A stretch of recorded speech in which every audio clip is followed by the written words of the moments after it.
Hay naku mga tsismosang kapitbahay, ayan, kakapanood ko lang ng TVLation.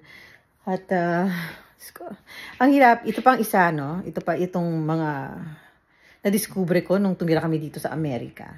Ayan, natuto ako makipag-usap sa sarili ko. Katulad ng ginagawa ko ngayon, di ko naman kayo nakikita, pero nagsasalita akong ganito, di ba?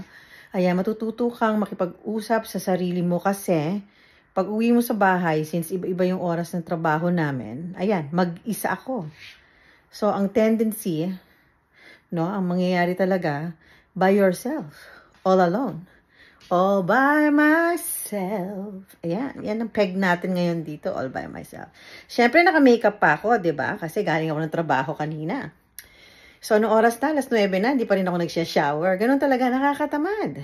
Hindi dahil sa wala akong kasamang mag-shower, pero siyempre, wala lang, nakakatamad. Tapos ang lamig-lamig. Alam mo yun, parang ayaw mo nang maligo ng isang linggo. Ay nako, maniwala na naman kayo. Siyempre, may magko-comment na naman dyan mga matatalino. Ay, akala nyo naman, siyempre maliligo ako, engot pa kayo. Talagang engot ba kayo?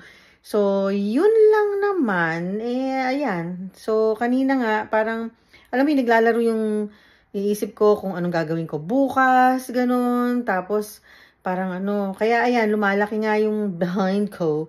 Kakaupo. Kasi talagang, naku, lalo ngayong napakalamig talaga. Sinasabi ko lang sa inyo, ang lamig-lamig.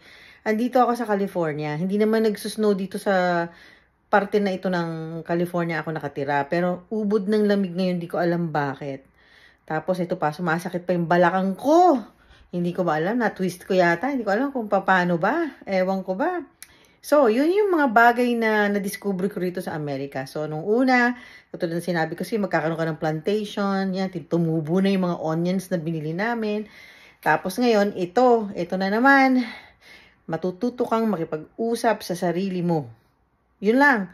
Salamat na maraming mga chismosang kapitbahay sa pakikinig. Love ya!